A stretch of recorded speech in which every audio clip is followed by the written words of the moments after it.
Good morning to all of you. कल हम लोग इलेक्ट्रोमैग्नेटिक फोर्स के बारे में स्टडी किया था।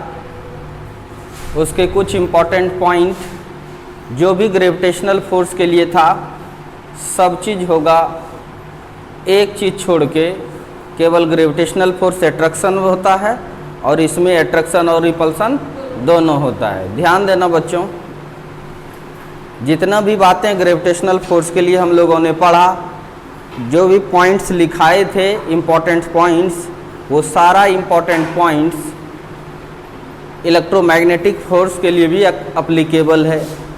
केवल एक चीज़ छोड़ के कि यह फोर्स एट्रैक्टिव नेचर का भी होगा और रिपल्सिव नेचर का भी होगा। एट्रैक्ट भी होता है और रिपेल भी होता है, इसीलिए समय वेस्टिंग नहीं करना है। जो है वो सब कुछ है। ये भी लॉन्ग रेंज फोर्स है, ठीक है।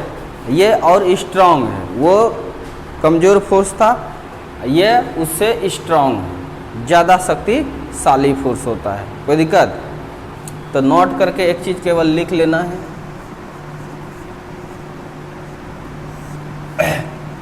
पहला बात, इम्पॉर्टेंट पॉइंट लिखाई देते हैं। इम्पॉर्टेंट पॉइंट किसके लिए लिखा रहे हैं? ये इलेक्ट्रोमैग्नेटिक फोर्स के लिए। पहला, it is repulsive and attractive. Attractive, यह आकर्षण या विकर्षण होता है।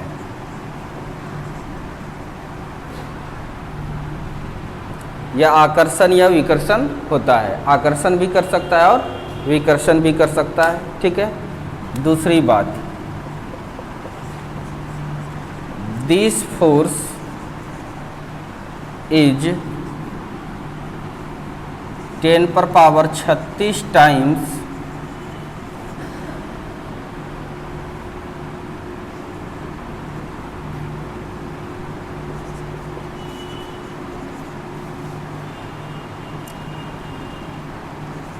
stronger than gravitational force। कहेंगे यह बल गुरुत्वाकर्षण बल से 10 पर पावर इतना गुना प्रबल होता है। प्रबल होता है, ठीक है। ग्रेविटेशनल फोर्स काफ़ी वीक फोर्स है, उसका इफेक्ट देखने को कम मास पर नहीं पता चलता है। हेवी मास रहता है तब उसका इफेक्ट देखने को मिलता है।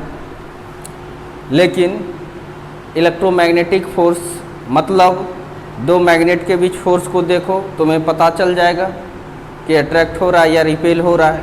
दो चार्ज के बीच तुम फोर्स को देखो, तुम्हें पता चल जाएगा कि अट्रैक्ट हो रहा है और रिपेल हो रहा है, ठीक है। क्यों? यह बहुत ज़्यादा शक्तिशाली है, बहुत ज़्यादा शक्तिशाली है। किससे भाई?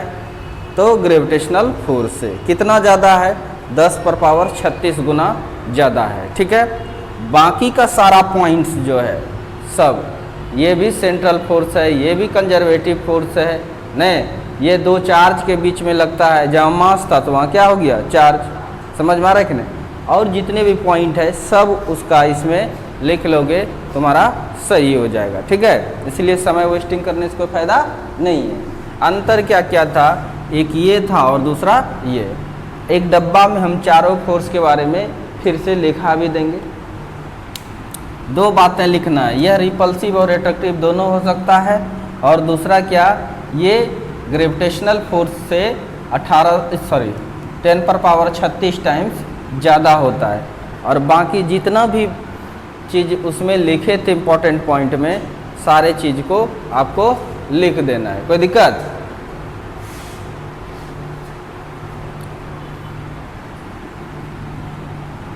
मिटाऊं? अब और जो दो है नेचर में फोर्स, उसके बारे में भी पढ़ना है, लेकिन उसका डिटेल स्टडी हम लोग न्यूक्लियर फिजिक्स में पढ़ते हैं। जब न्यूक्लियस का स्टडी करते हैं तो उस समय पढ़ते हैं, और उसी समय आपको इसके बारे में जानकारी अच्छा मिलेगा। ध्यान से देखिए, हर चीज़ समय का इंतज़ार करना पड़ता है।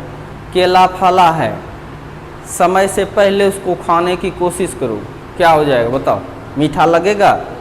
कोई भी फल लगा है, टाइम से पहले उसको खाएंगे तो खट्टा लगने लगता है। नहीं, सिंपल आपको बुरा होता है, समय से पहले उसको बहाने की कोशिश करो तो बहुत दिक्कत होगा।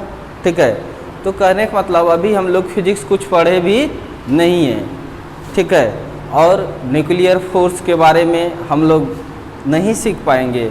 जितना डिस्कस करेंगे उतना ज़्यादा माथा आपका और भारी होगा। तो कहिएगा इस चैप्टर में क्यों दिया है? केवल इसका नेचर को बताया है, डिटेल नहीं किया है। जैसे ग्रेविटेशनल फोर्स को मैंने डिटेल किया, इसलिए कर दिया कि तुम लोग उसको समझ सकते हो, तुम लोग उसे समझ सकते हो। उतनी सा तुम लोग के पास फिजिक्स है कि तुम समझ सकते हो। लेकिन ये जो न्यूक्लियर फोर्स है, चाहे स्ट्रांग न्यूक्लियर फोर्स हो चाहे वीक न्यूक्लियर फोर्स हो, इसके लिए बहुत बातें और भी जानना होगा। डिस्कस करने पर नहीं, केवल नया बातें तुम लोग के सामने रहेगा, इसलिए दिक्कत होगा। इसलिए अभी तुम लोग इसको याद कर लेना है। ठीक है, देखिए होता क्या है, आपको पता है न्यूक्लियस में न्यूट्रॉन प्रोटॉन्स रहता है बहुत सारा, ये बात तो सबको पता है। तो सर, इलेक्ट्रोमैग्नेटिक फोर्स के आधार पर हम ये जानते हैं, अगर प्लस चार्ज है और दूसरा भी प्लस चार्ज है तो रिपेल होता है। नहीं, क्या होता है? रिपेल होता है। तो सर यहाँ प्रोटॉन है, इस पर भी प्लस चार्ज है, इस पर भी प्लस चार्ज है, तो रिपेल होना चाहिए ना। लेकिन ये तो न्यूक्लियस के अंदर में ही है, समझ में आ रहा है कि नहीं? प्रोटॉन को क्या करेगा? अगर ये प्रोटॉन है और ये भी प्रोटॉन है तो ये भी धक्का मारेगा और ये भी धक्का मारेगा, रिपेल होना चाहिए ना, बोलो। लेकिन इस न्यूक्लियस के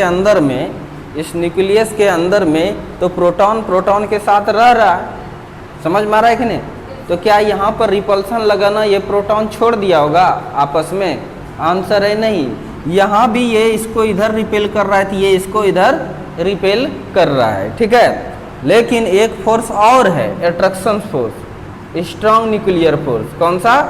स्ट्रांग न्यूक्लियर फोर्स, जो कि इस डायरेक्शंस में लग रहा है, उल्टा डायरेक्शंस में, और इससे बहुत ज़्यादा शक्तिशाली है, ये 100 गुना ज़्यादा ताकतवर है। समझ में आ रहा है कि नहीं? जैसे हम हैं, मान लो खड़े हैं, तुम दो आदमी हमें खींचने लगा, एक ने इधर खींचा दूसरे ने इधर खींचा, किधर जाएंगे? किसको फॉलो करेंगे हम? जिधर बलशाली रहेगा। समझ में आ रहा है कि नहीं? Very good. जो ज़्यादा फोर्स लगा देगा उसी को फॉलो करेंगे। ठीक है, पॉइंट टू बी नोटेड। तो यहाँ प्रोटॉन रिपेल करना चाहता है, प्रोटॉन रिपेल करना चाहता है, लेकिन एक स्ट्रांग फोर्स लगता है जिसको स्ट्रांग न्यूक्लियर फोर्स कहते हैं। क्या कहते हैं? जो कि अट्रैक्शन फोर्स होता है। क्या होता है? Attraction force. उसको चार्ज से भी मतलब नहीं है, मास से भी मतलब नहीं है। वो न्यूट्रॉन के बीच भी लग सकता है, न्यूट्रॉन प्रोटॉन के भी बीच लग सकता है, प्रोटॉन के बीच भी लग सकता है। प्रोटॉन पर जो मास है नहीं, या न्यूट्रॉन पर भी जो मास है, ये सबसे कोई मतलब नहीं उसको, ना तो चार्ज से मतलब है ना ही मास से मतलब है। मास से मतलब है ग्रेविटेशनल फोर्स को, चार्ज से मतलब है इलेक्ट्रोमैग्नेटिक फोर्स को, यानी इलेक्ट्रोस्टैटिक फोर्स को। लेकिन ये जो स्ट्रांग न्यूक्लियर फोर्स है, इसको मास से भी मतलब नहीं है, चार्ज से भी मतलब नहीं है, नहीं, एक अलग प्रकार का यह फोर्स है। उस फोर्स को यूकेवा नामक साइंटिस्ट ने बताया। किसने बताया? यूकेवा नामक एक साइंटिस्ट था। नाम याद रखने साइंटिस्ट का कुछ होता नहीं है, ये सब एग्जाम में नहीं पूछता है। ठीक है, ऐसे सुन लो। तो कहने का मेरा मतलब है कि ये काफ़ी स्ट्रांग होता है, सबसे ज़्यादा स्ट्रांग होता है स्ट्रांग न्यूक्लियर फोर्स, जो कि इलेक्ट्रोस्टैटिक्स फोर्स जो है उससे भी 100 गुना ज़्यादा प्रबल होता है, ज़्यादा स्ट्रेंथ में होता है। नहीं, इसीलिए ये न्यूक्लियस को बांधे रखता है। क्या करता है? ये न्यूक्लियस को बांधे रखता है। नहीं, अभी के लिए डिफिनेशन यही अच्छा रहेगा कि द फोर्स, वैसा फोर्स जो एटम के न्यूक्लियस को बांधने के लिए भागीदारी लेता है, उसी फोर्स को हम लोग क्या कहते हैं? स्ट्रांग न्यूक्लियर फोर्स कहते हैं। लगता किसके किसके बीच है? न्यूट्रॉन न्यूट्रॉन के बीच भी, न्यूट्रॉन प्रोटॉन के बीच भी, प्रोटॉन प्रोटॉन के बीच लगता है ये फोर्स। कोई दिक्कत? बस इतना याद रखना है, बाकी और क्या। और ये शॉर्ट रेंज फोर्स है। ये कैसा फोर्स है? शॉर्ट रेंज, ज़्यादा दूर पर नहीं। न्यूक्लियस की साइज बहुत कम होता है, 10⁻⁻15 मीटर। नहीं, इतने के लिए ये वैलिड है। इससे ज़्यादा डिस्टेंस पर अगर रखोगे तो यह फोर्स काम करना बंद कर देता है। जैसे यहाँ प्रोटॉन रखा है, काम करना बंद कर दिया। नहीं, यह डिस्टेंस बहुत ही कम है, रियलाइज करवा चुका हूँ। और ये जो फोर्स लगेगा इतना सा ही डिस्टेंस के लिए लगता है। ये है आपका स्ट्रांग न्यूक्लियर फोर्स। क्या था? Strong nuclear force. अब वीक न्यूक्लियर फोर्स क्या है, इसको भी देख लेते हैं। बस केवल लिखने का काम होगा। ध्यान से देखिए, आप लोग नाम सुना होगा रेडियो एक्टिव डेकी, रेडियो सक्रिय विघटन, जो कि हेवी न्यूक्लियस जो है, भारी न्यूक्लियस जो है, वो धीरे धीरे क्षय होता है। नाम नहीं सुना है? नहीं सुना इसीलिए तो बोले, खो देंगे थोड़ा सा भी तो दिक्कत हो जाएगा। तो होता क्या है, जो अनस्टेबल न्यूक्लियस है, नहीं, जिसकी साइज ज़्यादा बड़ा है, यानी प्रोटॉन ज़्यादा है न्यूट्रॉन कम है तो अनबैलेंस कहलाता है, या न्यूट्रॉन ज़्यादा है प्रोटॉन कम है तो अनबैलेंस होगा। नहीं, न्यूक्लियस के अंदर क्या होता है, जब न्यूट्रॉन है, न्यूट्रॉन पर कोई चार्ज नहीं होता है, ये ब्रेक करता है, स्टेबिलिटी पाने के लिए ये ब्रेक करता है। अभी ऐसे समझो, ये ब्रेक करता है, ठीक है, टूटता है। किस में टूटता है? प्रोटॉन में। किस में टूटता है? प्रोटॉन, ठीक है, प्लस इलेक्ट्रॉन, माइनस में। देखिए, ये प्लस चार्ज हो गया इस पर, और इस पर क्या? प्लस माइनस मिलके जीरो, प्लस माइनस मिलके जीरो। यहाँ पर भी चार्ज क्या था? जीरो। ध्यान को समझना, ध्यान से समझना। प्लस माइनस मिलके चार्ज क्या हो जाएगा? जीरो। यहाँ पर भी चार्ज क्या है? जीरो। यानी न्यूट्रॉन कभी टूटता है न्यूक्लियस के अंदर, ठीक है, न्यूट्रॉन जब प्रोटॉन में कन्वर्ट होता है उस समय इस तरह से टूटता है। और भी होता है एंटी न्यूट्रिनो, ठीक है। ये जो माइनस ही है इसको बोलते हैं बीटा पार्टिकल। क्या बोलते हैं इसको?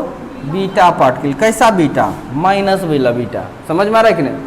तो यही जब टूटता है तो टूटकर डायरेक्ट अलग नहीं होता है, इस दोनों के बीच में एक फोर्स लगता है, ठीक है। ये फोर्स को हम लोग वीक न्यूक्लियर फोर्स कहते हैं। कोई दिक्कत? कभी कभी क्या होता है, प्रोटॉन भी टूटता है। किसमें? न्यूट्रॉन में। इस पर तो प्लस चार्ज होता है, तो न्यूट्रॉन पर नो चार्ज, तो यहाँ पर प्लस ई में टूटा। किस में टूटा? देखिए, चार्ज था यहाँ प्लस, यहाँ पर भी प्लस। न्यूट्रॉन पर कोई चार्ज नहीं है ना, पहले कितना चार्ज था? प्लस। अभी भी कितना है? प्लस। एक ही चीज़ है। और भी टूटता है, मास को बैलेंस करने के लिए न्यूट्रिनो में टूटता है। तो उस समय ये न्यूट्रॉन और इसके बीच, इसको बोलेंगे प्लस बीटा पार्टिकल। क्या बोलते हैं इसको?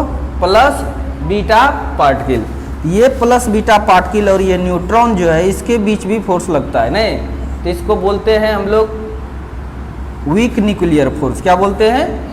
तो अभी साधारण हम लोग यह पढ़ लेंगे कि नाभिक के अंदर न्यूक्लियस के अंदर प्रोटॉन और माइनस बीटा पार्टिकल, प्रोटॉन और माइनस बीटा पार्टिकल, या न्यूट्रॉन और प्लस बीटा का, ध्यान दो, प्रोटॉन और माइनस बीटा पार्टिकल और न्यूट्रॉन और प्लस बीटा पार्टिकल के बीच जो आकर्षण फोर्स लगता है, उसी फोर्स को हम लोग क्या कहते हैं? Week nuclear force. समझ में आ गया? तो स्ट्रांग न्यूक्लियर फोर्स किसके किसके बीच में लग सकता है? न्यूट्रॉन न्यूट्रॉन के बीच में, न्यूट्रॉन प्रोटॉन के बीच में, प्रोटॉन प्रोटॉन के बीच में। कोई दिक्कत? ये रिएक्शन होता है, न्यूक्लियर रिएक्शन। वही तो बोले कि जो याद रखना पड़ेगा अभी आपको, अभी इस चीज़ को याद रखना पड़ेगा, बहुत फिजिक्स है इसके पीछे, ठीक है। अभी आपको याद रखना पड़ेगा, इसके पीछे बहुत फिजिक्स है। ये ब्रेक होता है, रिएक्शन है ये, न्यूक्लियर रिएक्शन, ठीक है। रेडियो एक्टिव डेकी जब होता है ना, तो ये सब होता है, सब होता है। हो करके तुरंत जल्दी टूटता नहीं है, इसके बीच एक फोर्स लगता है, वीक न्यूक्लियर फोर्स, उसके बाद फिर ये यहाँ से हट जाता है, उससे ज़्यादा अगर एनर्जी इसको मिला तो ध्यान से देखिए। तो आपको ये याद रखना है, न्यूट्रॉन और प्लस बीटा पार्टिकल, न्यूट्रॉन और प्लस बीटा पार्टिकल या प्रोटॉन और माइनस बीटा पार्टिकल के बीच जो फोर्स लगता है उसी को हम लोग क्या कहते हैं? Week nuclear force. कोई दिक्कत? और इसमें क्या कहेंगे हम लोग कि न्यूट्रॉन और न्यूट्रॉन के बीच, न्यूट्रॉन और प्रोटॉन के बीच, प्रोटॉन और प्रोटॉन के बीच जो फोर्स लगता है न्यूक्लियस में, उसको हम लोग क्या बोलते हैं? स्ट्रॉन्ग न्यूक्लियर फोर्स, ठीक है। तो हेडिंग लगाएंगे हम लोग। ये दोनों शॉर्ट रेंज फोर्स है ना, नज़दीक है ना, लिखिए स्ट्रॉन्ग न्यूक्लियर फोर्स, प्रबल नाभिकीय बल।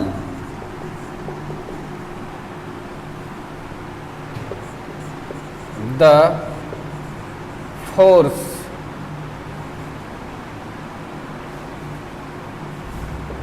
which is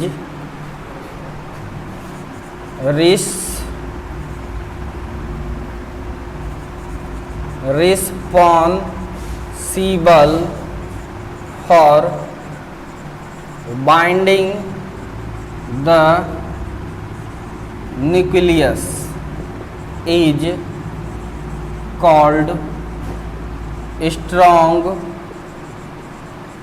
nuclear force।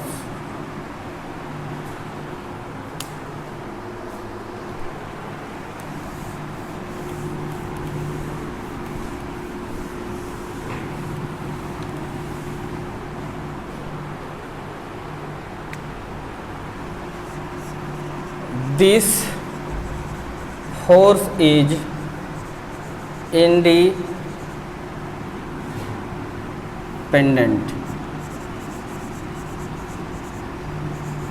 independent of mass and charge।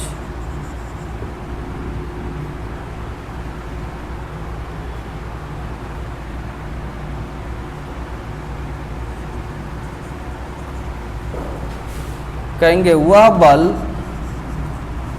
बल जो नाभिक को बांधने के लिए भागीदारी लेता है उसे क्या कहते हैं हम लोग? प्रबल नाभिकीय बल कहते हैं, बल कहते हैं। यह बल आवेश एवं द्रव्यमान मान से मुक्त होता है, यानी उस पर कोई डिपेंड नहीं करता है, नहीं।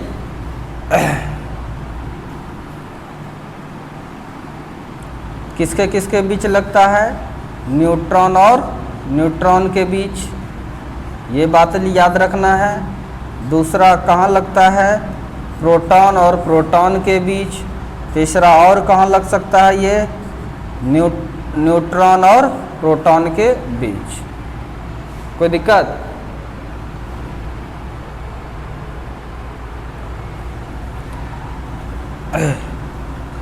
अब चौथा नंबर हम लोग पढ़ेंगे week nuclear force. Week nuclear force, इसको कहते हैं दुर्बल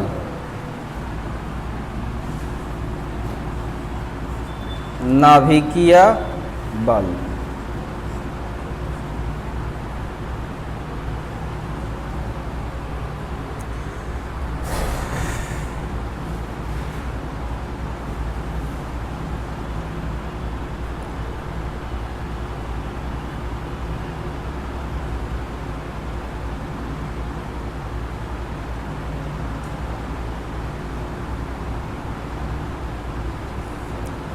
At the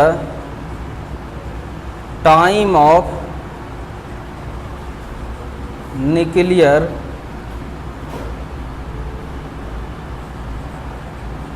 reaction,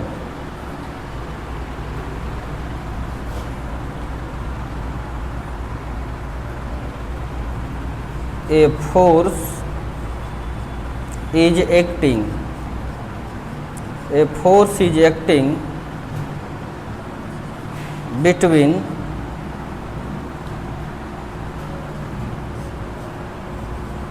proton and beta particle,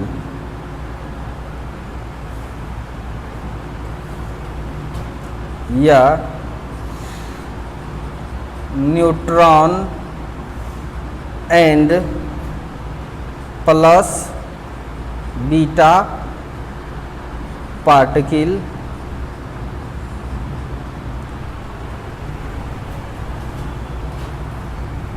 is called,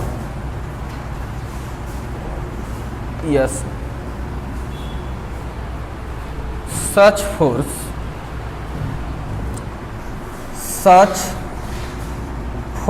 is called, ये वीक ऐसे लिखना चाहिए, वीक न्यूक्लियर फोर्स।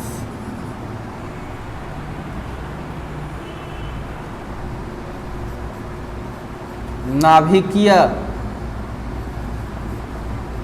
अभिक्रिया, अभिक्रिया के दौरान नाभिकीय अभिक्रिया के दौरान प्रोटॉन एवं माइनस बीटा कण या न्यूट्रॉन एवं प्लस बीटा कण के बीच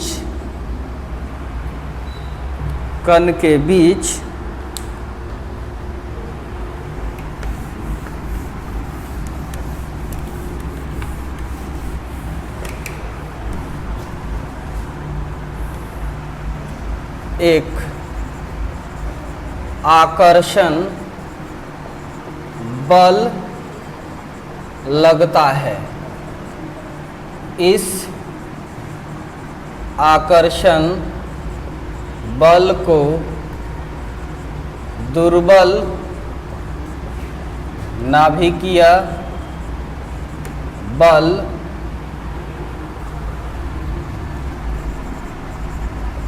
कहते हैं। क्या कहते हैं हम लोग? दुर्बल नाभिकीय बल कहते हैं। यानी यह फोर्स किसके बीच लग सकता है? प्रोटॉन और माइनस बीटा कण, प्रोटॉन और माइनस बीटा पार्टिकल के बीच और न्यूट्रॉन और प्लस बीटा पार्टिकल के बीच ये फोर्स लगता है। कोई दिक्कत? अच्छे से लिख दिए हैं। नाभिकीय अभिक्रिया के दौरान, ठीक है, न्यूक्लियर रिएक्शन जब होता है के दौरान प्रोटॉन एवं माइनस बीटा कण या न्यूट्रॉन एवं प्लस बीटा कणों के बीच एक आकर्षण बल लगता है। ठीक है, इस आकर्षण बल को दुर्बल नाभिकीय बल कहते हैं। समझ में आ गया? तो देखो ग्रेविटेशनल फोर्स भी कैसा था, मेन बात क्या याद रखना है, ग्रेविटेशनल फोर्स भी अट्रैक्शन नेचर का था और स्ट्रॉन्ग न्यूक्लियर फोर्स भी अट्रैक्शन नेचर का था। ये भी क्या है, अट्रैक्शन नेचर का है। यानी सारे फंडामेंटल फोर्स किस नेचर का है, अट्रैक्शन, केवल एक को छोड़ के। इलेक्ट्रोस्टैटिक्स फोर्स अट्रैक्शन भी हो सकता है और रिपल्सन भी हो सकता है। बाकी और जो फंडामेंटल फोर्स है, बाकी और जो फंडामेंटल फोर्स है वो अट्रैक्शन भी हो सकता है और रिपल्सन भी हो सकता है। नहीं, बाकी सब में केवल अट्रैक्शन होगा। केवल इलेक्ट्रोस्टैटिक्स या इलेक्ट्रोमैग्नेटिक फोर्स में अट्रैक्शन रिपल्सन हो सकता है। कोई दिक्कत? तो ये सब बात हम लोग सीखे। लिखो।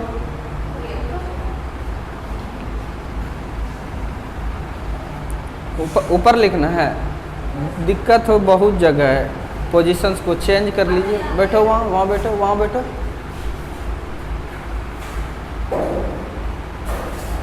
पोजीशन चेंज कर लो। हाँ, थोड़ा जल्दी से लिखिए, ऊपर ही बचा है ना।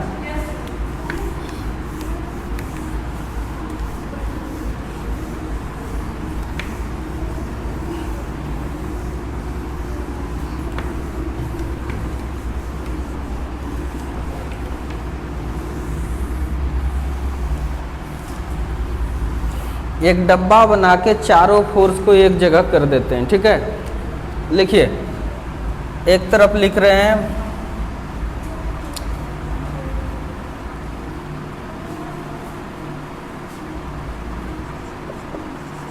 स्ट्रॉन्ग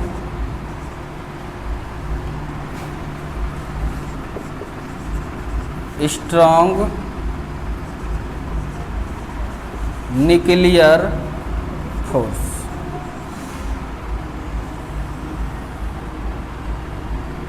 उसके बाद लिख रहे हैं इलेक्ट्रोमैग्नेटिक फोर्स। उसके बाद लिख रहे हैं वीक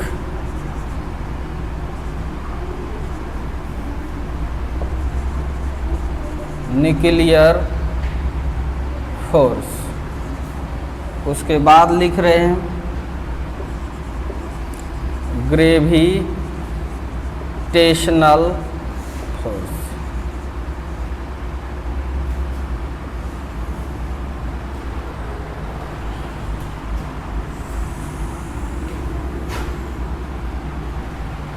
इस फोर्स का सिंबल है एफ देके स्ट्रॉन्ग दे देना है।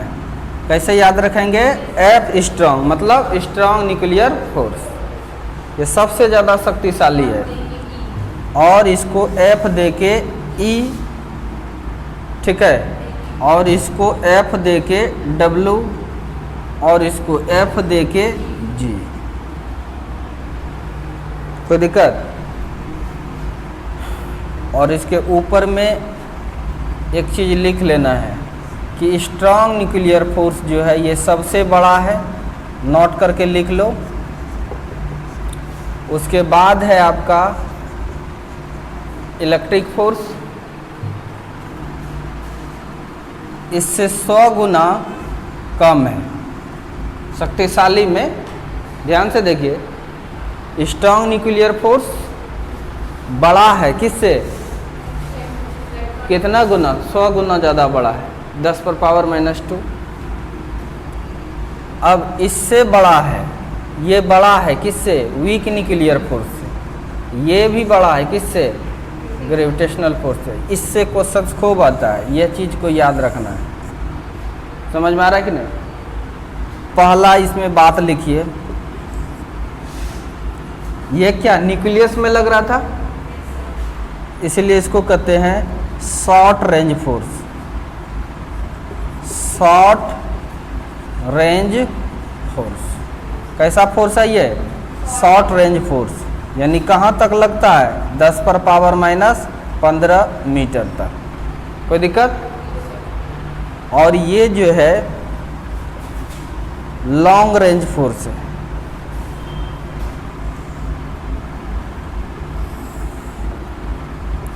1 नंबर दे रहे हैं। ये आपका लॉन्ग, ये सब क्वेश्चन पूछता है, यही सब अभी जानना भी चाहिए। लॉन्ग रेंज फोर्स, जानते हैं इसका रेंज कितना है? इसका रेंज इन्फिनिटी तक है। कहाँ तक है? इन्फिनिटी तक। और ये वीक न्यूक्लियर फोर्स जो है ये भी न्यूक्लियस में लग रहा है, इसलिए ये है short range force. Short range force, जानते हैं इसका रेंज कितना है? 10⁻⁻16 मीटर। न्यूक्लियस से भी छोटा। किससे छोटा है ये? न्यूक्लियस से भी छोटा है। थोड़ा सा हम जगह को एडजस्ट कर रहे हैं, चीज़ वही रहेगा, ठीक है? जगह को एडजस्ट कर रहे हैं, चीज़ वही रहेगा।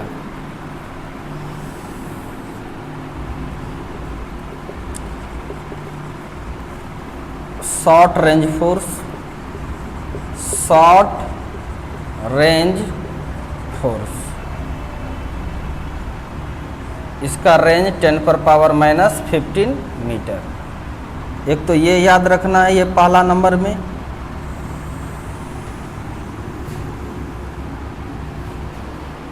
और ये कौन सा है? Gravitational force. ये भी है लॉन्ग रेंज फोर्स। क्या है? Long range force. ये भी इन्फिनिटी तक लगता है। अब दूसरा बात, ये किसके बीच लगता है? ए नंबर किसके बीच लगता है? ये न्यूट्रॉन और न्यूट्रॉन के बीच। बी नंबर प्रोटॉन और प्रोटॉन के बीच। सी नंबर प्रोटॉन और न्यूट्रॉन के बीच। कोई दिक्कत? एकदम समझते भी जाना है, लिखते भी जाना है। और ये किसके बीच लगता है? 2 चार्ज के बीच। किसके बीच लगता है? ए नंबर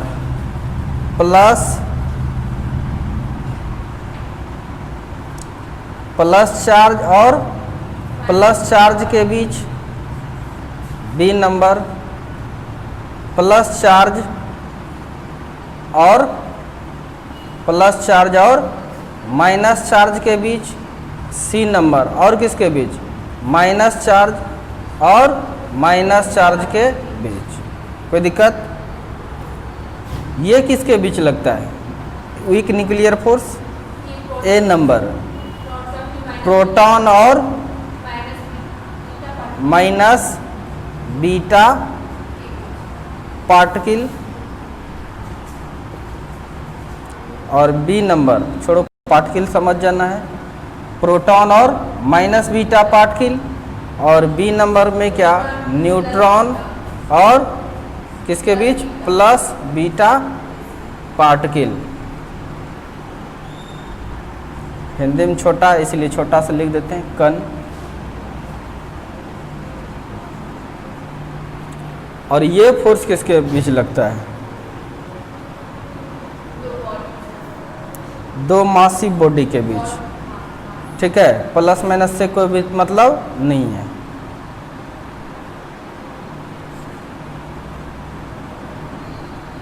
क्या लिख सकते हैं इसको? मासिव बॉडी मतलब एम से समझ जाओगे, या लिख देते हैं मास और किसके बीच?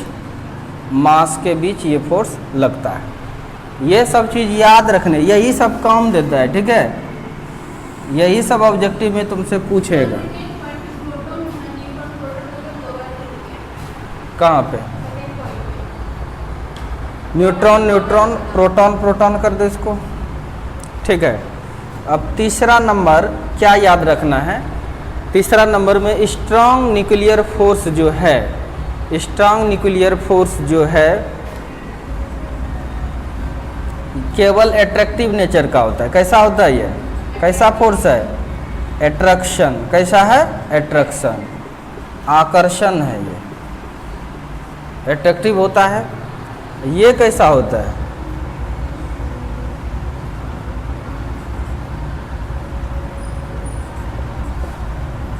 एट्रैक्टिव और रिपल्सिव। आकर्षण भी हो सकता है और विकर्षण भी हो सकता है। इसमें क्या याद रखना सकता है? ये भी एट्रैक्टिव। कैसा होता है ये? एट्रैक्टिव। ये भी कैसा होगा?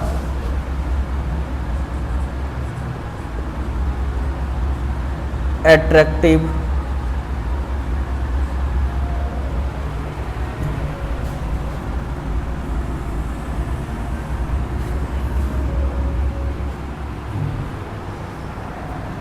समझ में आ गया?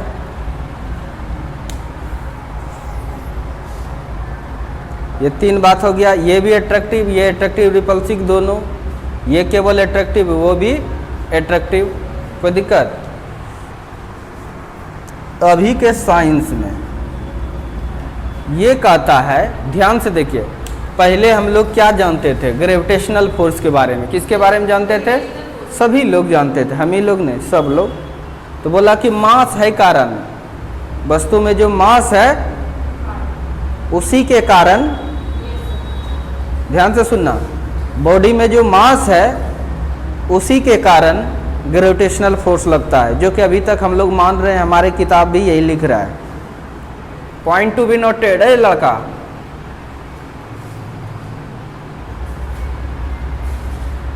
अभी तक जो लोग जानता है, लिख रहा है, बुक भी लिख रहा है, ठीक है, कि ग्रेविटेशनल फोर्स क्यों लगता है? क्या कि वस्तु में मास है, दो मासिव बॉडी के कारण ही ये फोर्स लगता है, ठीक है। फिर उसके बाद हम लोग को ये फोर्स के बारे में पता चला था, इलेक्ट्रोमैग्नेटिक फोर्स के बारे में, ठीक है। उसके बाद पूछा कि ये क्यों लगता है? जवाब दे दिया कि दो चार्ज के बीच लगता है, यानी वस्तु में अगर चार्ज है तब ये फोर्स लगता है। उसके बाद खोजा हुआ स्ट्रॉन्ग न्यूक्लियर फोर्स का, क्योंकि ये जो फोर्स था, यह फोर्स न्यूक्लियस के अंदर नहीं लागू हो रहा था ना। लोग को क्वेश्चंस बहुत दिनों से था कि आखिर प्रोटॉन न्यूक्लियस में रह रहा है, क्यों रह रहा है? प्लस चार्ज रिपेल होकर दूर चला जाएगा, आखिर न्यूक्लियस में क्यों रह रहा है? बहुत दिन के बाद, इधर ज़्यादा दिन नहीं हुआ है, आज से 30-40 साल पहले पता लोगों को चला है ये फोर्स के बारे में। इसीलिए इसका स्टडी काफ़ी डिटेल्स में, जैसे अभी इसका फार्मूला सब हम लोग को पता है ना, ग्रेविटेशनल का, इसका नहीं, इसका अभी नहीं, अभी केवल नाम सुनने को मिलेगा आपको इस सिलेबस में, पूरे 11-12 में। ध्यान से देखिए, तब यूकेवा ने बताया कि न्यूक्लियस में जो न्यूट्रॉन है, प्रोटॉन है और प्रोटॉन न्यूट्रॉन है, सबके बीच फोर्स लगता है, सबके बीच फोर्स लगता है, एट्रैक्शन नेचर का। कैसा? जो कि इससे भी ज़्यादा पावरफुल है, इसीलिए बंधे रखता है। बात को समझ में आ गया? इस फोर्स के बारे में हम लोग पढ़े थे कि ये सेंट्रल फोर्स है, सेंटर से सेंटर की ओर लगता है। तो यहाँ पर लिखेंगे ये कैसा फोर्स है? Central force. मतलब कैसा बल? केंद्रीय बल।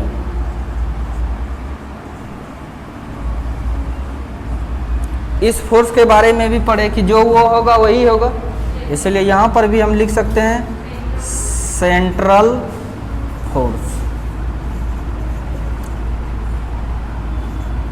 केंद्रीय बल। समझ में आ रहा है कि नहीं? लेकिन ये सब सेंट्रल फोर्स नहीं है। न्यूक्लियस में देखो, ये कोई न्यूक्लियस है, न्यूट्रॉन है, प्रोटॉन है, बहुत सारे प्रोटॉन है, न्यूट्रॉन है, न्यूट्रॉन है, न्यूट्रॉन है, प्रोटॉन है, प्रोटॉन, इस तरह से। ये इधर भी लग सकता है, कोई इधर भी लग सकता है, इस तरह से, नहीं समझे? सेंटर से सेंटर की ओर, ऐसा नहीं है कि सेंटर से सेंटर की ओर लगेगा, ठीक है। इसीलिए इसमें अगर पूछेगा तो ये क्या कहेंगे? Not central, not central force. ये भी क्या है? Not central force. ये भी सेंट्रल फोर्स नहीं होता है।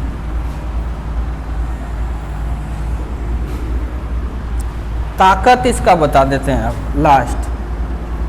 अगर यह स्ट्रॉन्ग न्यूक्लियर फोर्स सबसे ज़्यादा है, ध्यान देना, इस बात को समझना है। ये अगर 1 न्यूटन है, क्या है?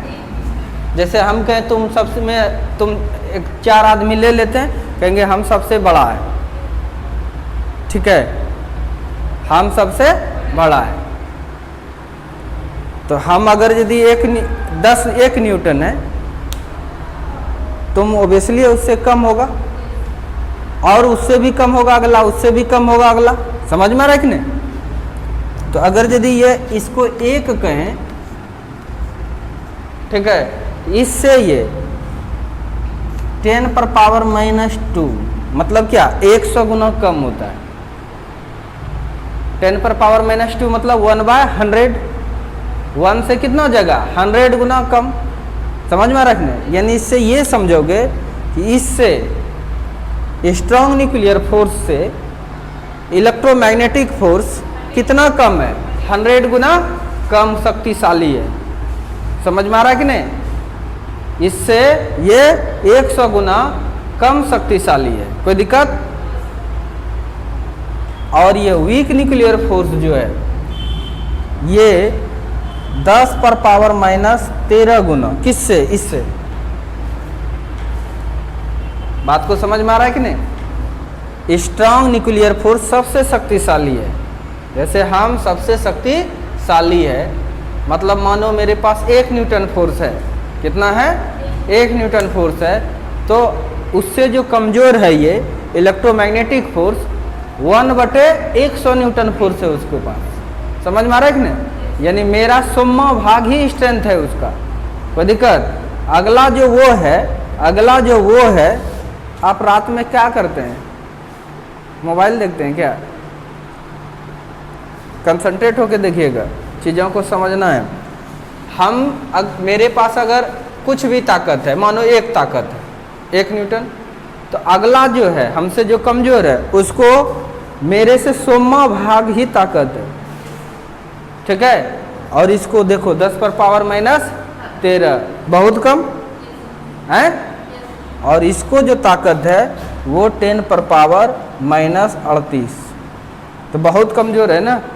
अंतर थोड़ा मोड़ा नहीं है, थोड़ा अंतर इसी में है, लेकिन 100 गुना का अंतर है।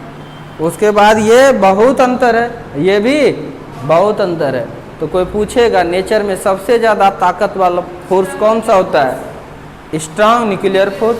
सबसे कमजोर, ये नहीं कि वीक न्यूक्लियर फोर्स, सबसे कमजोर क्या? Gravitational force. सबसे ताकतवर स्ट्रॉन्ग न्यूक्लियर फोर्स। नहीं, स्ट्रॉन्ग न्यूक्लियर फोर्स से तब इलेक्ट्रोमैग्नेटिक फोर्स, उसके बाद फिर क्या? वीक न्यूक्लियर फोर्स, और उसके बाद क्या? Gravitational force. बस इतना सा तुम्हें दिमाग में सेट कर लेना है, जो आगे भी मदद करेगा। सब चीज़ याद ही रखना पड़ता है, ये सब चीज़, ये स्ट्रॉन्ग न्यूक्लियर फोर्स और वीक न्यूक्लियर फोर्स एकदम रिसेंट का चीज़ है। ये सब चीज़ समझ में आ रहा है कि नहीं? अभी बहुत कारण इसका पता नहीं चला है, ध्यान दीजिए। और एक बात बताते हैं, इंटरेस्टिंग बात। इसके बारे में पहले कुपमंडुकता था कि मास के कारण, किसके कारण, और अभी भी पूछेगा एग्जाम में तो यही बताना है, ठीक है। 11-12 के फिजिक्स में यही बताना है। इसके बारे में कुपमंडुकता है चार्ज के कारण। तो लोगों से पूछा तब बताइए ये किसके कारण लगता है? तो बोला ये स्ट्रॉन्ग न्यूक्लियर फोर्स जो है बोसॉन, मेसॉन किसके कारण? मेसॉन के ट्रांसफर के कारण होता है। किसके कारण? ठीक है। और इसके बारे में भी साइंटिस्ट ने बताया, इसके बारे में बताया ग्रेविटॉन के ट्रांसफर के कारण। लिख देते हैं, यह बल ग्रेविटॉन के ट्रांसफर होने के कारण लगता है, जो कि अभी एकदम रिसेंट का बात है ये, ठीक है। अगर ऑप्शन दिया रहेगा तभी इसको मारना है, अदरवाइज इसको नहीं। ये ग्रेविटॉन के ट्रांसफर के कारण होता है। और इसके बारे में बताया, तब इसके बारे में बताया कि ये फोटॉन, यह बल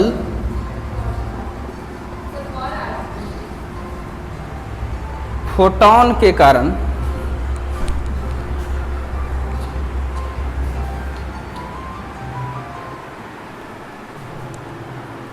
यह बल जो है ये किसके कारण होता है? फोटॉन। कहता है क्या? एक चार्ज से फोटॉन दूसरे चार्ज में, दूसरे चार्ज से एक चार्ज में जो जाता है, इसीलिए फोर्स लगता है। समझ में आ रहा है कि ना? आज का साइंस कर रहा है ये, रिसेंट। ये जो भी ग्रेविटेशनल फोर्स है ना, कहता है कि एक कण होता है ग्रेविटॉन, जो कि एक मासी बॉडी से दूसरे में जाता है, फिर दूसरे से तीसरे में नहीं, जिसके बीच लग रहा है, पहले से गया दूसरे में, उसका ग्रेविटॉन इसमें आता है, इसी के कारण से फोर्स होता है। समझ में आ रहा है कि नहीं? आज का साइंस ये कर रहा है, ये रिसेंट का बात कर रहे हैं हम। फोटॉन फोटॉन फोटॉन के ट्रांसफर के कारण लगता है। समझ में आ रहा है कि नहीं? और ये इस फोर्स के बारे में पहले तो लोग को कुछ पता था, दूसरा सब चीज। समझ में आ रहा है कि नहीं? जब यूकेवा ने कहा से पूछा ये फोर्स क्यों लगता है, स्ट्रॉन्ग न्यूक्लियर फोर्स, बात को पकड़ना, स्ट्रॉन्ग न्यूक्लियर फोर्स क्यों लगता है, तब वो बोला कि मेसॉन के ट्रांसफर के कारण। किसके कारण? मेसॉन के ट्रांसफर के कारण। समझ में आया? किसके ट्रांसफर के कारण? मेसॉन, यानी न्यूट्रॉन और प्रोटॉन, न्यूट्रॉन से मेसॉन प्रोटॉन में, और प्रोटॉन से फिर किस में? न्यूट्रॉन में। यही जो आदान प्रदान होता है, विनिमय होता है, एक्सचेंज होता है, ट्रांसफर जो होता है। समझ में आ रहा है कि नहीं? एक्सचेंज भी लिख सकते हैं ट्रांसफर के जगह पर, कोई दिक्कत? उसके कारण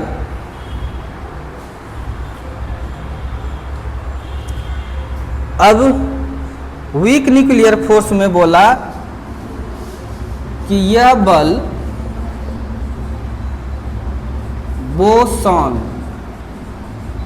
बोसॉन के एक्सचेंज के कारण लगता है। ट्रांसफर के जगह पर एक्सचेंज भी लिखोगे तो और अच्छा होगा। ठीक है, ध्यान से देखिए, ये कब यह सब बात पता चला? बाद में देखिए, यहाँ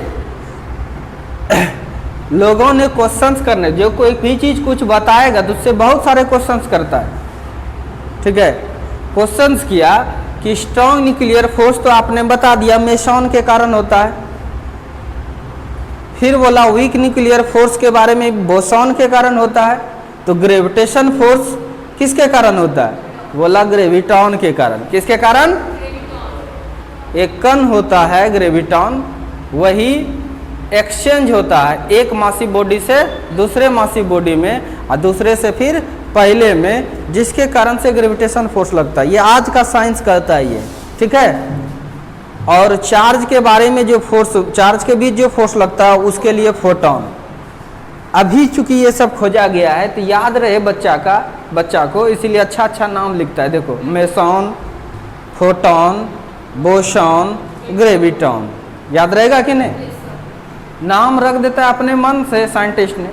पहली बार सुन रहे हो तो थोड़ा सा अटपटा लगेगा, कुछ तो बेस चाहिए ना, तो ये सब याद ही रखना पड़ता है।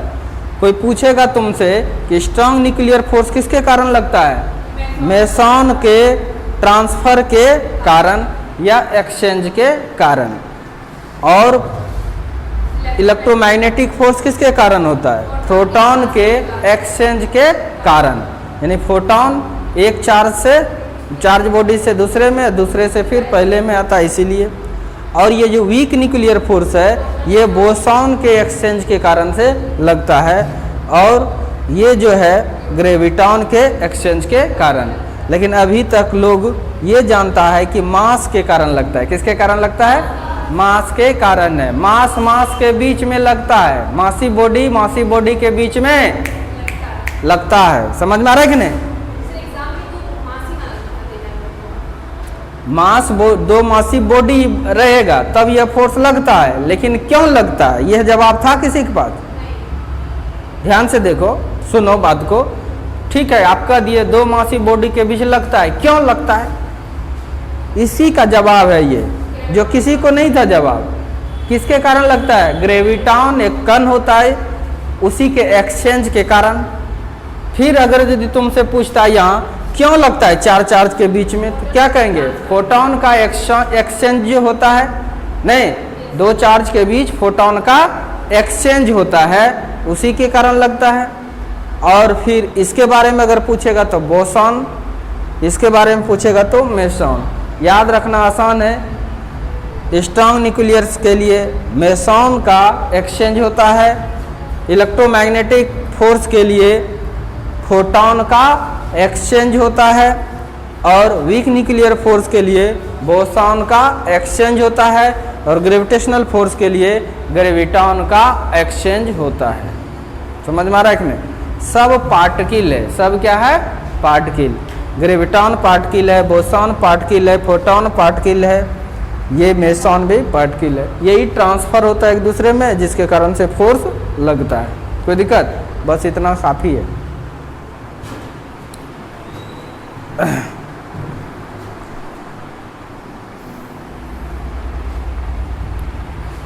लिख लिए, क्लास है और है? 1 मिनट में एक चीज पढ़ाते खत्म हो जाता चैप्टर। एक टॉपिक बचा है, समाप्ति हो जाता है, छोटा सा था, कुछ लिखना नहीं था उसमें ज़्यादा।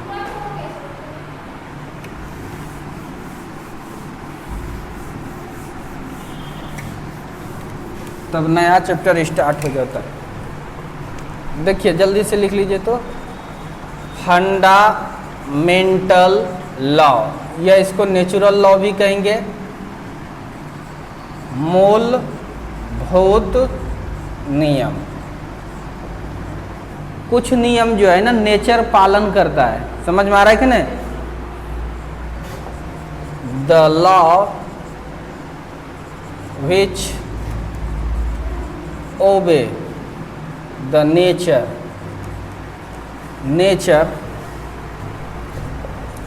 is called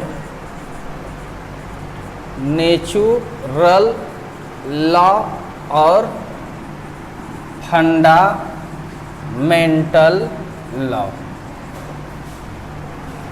वह नियम जो प्रकृति पालन करती है उसे क्या कहते हैं हम लोग? मूलभूत नियम कहते हैं। थोड़ा टाइम से ही आइए, आप लोग लेट कर देते हैं इसीलिए छूटता है।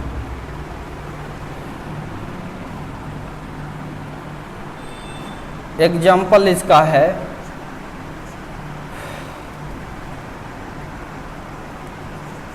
लॉ ऑफ एनर्जी कंजर्वेशन, ऊर्जा संरक्षण के नियम। ये सब नेचर खुद पालन करती है, नहीं? सब कुछ पढ़ेंगे हम लोग, ऊर्जा कंजर्वेशन क्या है 6ठा नंबर चैप्टर में, इसीलिए अभी डिफिनेशन देने की कोई ज़रूरत नहीं है। एनर्जी का ना तो नाश होता है ना ही निर्माण होता है, ये एक स्टेज से दूसरे स्टेज में ट्रांसफ़र होता है। दूसरी बात और भी लिख लो, लॉ ऑफ, यहाँ पर देखिए कंजर्वेशन पहले लिखाएगा, कंजर्वेशन ऑफ किसका? एनर्जी। हिंदी में लिखेंगे, सब चीज़ यही रहेगा। यहाँ पर क्या कर देना है अब? चार्ज, यानी आवेश संरक्षण के नियम।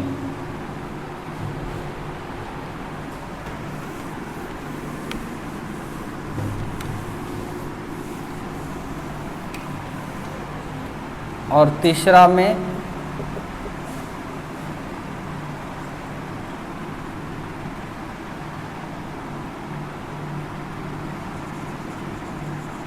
मोमेंटम मतलब संवेग संरक्षण के नियम।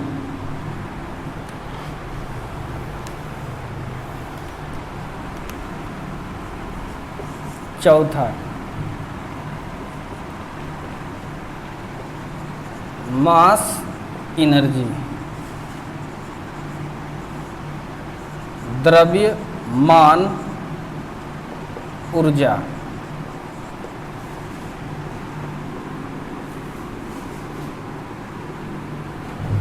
ठीक है, ये सब नियम जो है नेचर पालन करता है। ठीक है, ऊर्जा संरक्षण का नियम, आवेश संरक्षण का नियम, संवेग संरक्षण का नियम और मास एनर्जी संरक्षण का नियम। ठीक है, ये सब नियम पालन करता है। इसमें अभी वेस्टिंग करना टाइम ठीक नहीं है, सब है हमारे सिलेबस में और पढ़ेंगे भी डिटेल में। ठीक है, तो फंडामेंटल लॉ पूछेगा कोई तो क्या बताइएगा, जैसे energy conservation, mass energy conservation, charge conservation, नहीं मोमेंटम कंजर्वेशन। कोई यही मोमेंटम को एक बार लिखेगा लिनियर मोमेंटम कंजर्वेशन और दूसरे बार क्या लिखता है एंगुलर मोमेंटम कंजर्वेशन। एक ही चीज़ है, एक के में दे दिया मोमेंटम कंजर्वेशन। तो ये सब फंडामेंटल लॉ है और टॉपिक द इंड है। ठीक है, कल से तीसरा चैप्टर स्टार्ट होगा। पहला चैप्टर द इंड हो गया, कल से थर्ड चैप्टर स्टार्ट होगा motion in a straight line.